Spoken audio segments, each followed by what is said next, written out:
Meanwhile, the Syrian President Bashar Assad has sat down exclusively with RT to talk about the liberation of Aleppo. And here's a quick look at the interview. It was the first time Bashar al-Assad spoke to the media since the Syrian army's decisive advance in Aleppo. The president pledged to push forward until the government regained the full control of the city, and he questioned the Western calls for a nationwide ceasefire.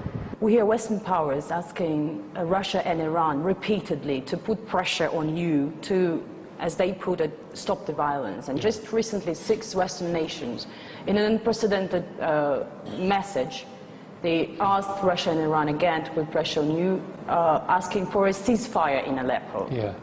Will you go for it? At the time when your army was progressing, they were asking for a ceasefire. It's always important in politics to read between the lines, not to be literal. It doesn't matter what they ask.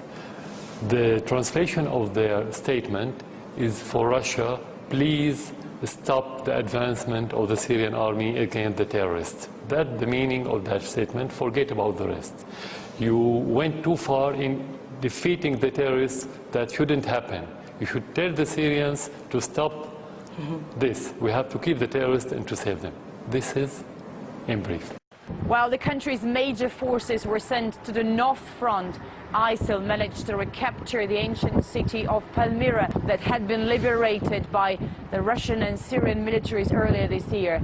President Assad said that the actions by the West played into the hands of the so-called Islamic State.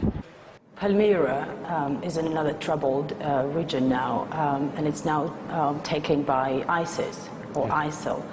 But we don't hear a lot of condemnation about it.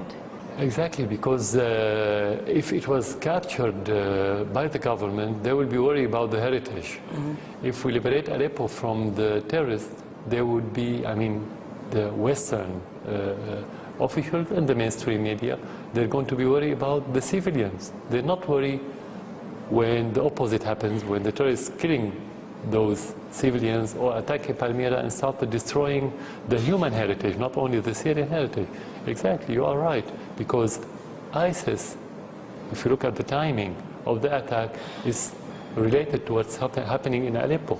This is the response to what's happening in Aleppo, the advancement of the Syrian Arab army, and they wanted to make this, or let's say, to undermine the victory in Aleppo, and at the same time to distract the Syrian army from Aleppo to make it move toward Palmyra and stop the advancement. But of course, it didn't work. Well, you can watch our full exclusive interview with the Syrian president later today on RT International. More news will be coming your way after the break.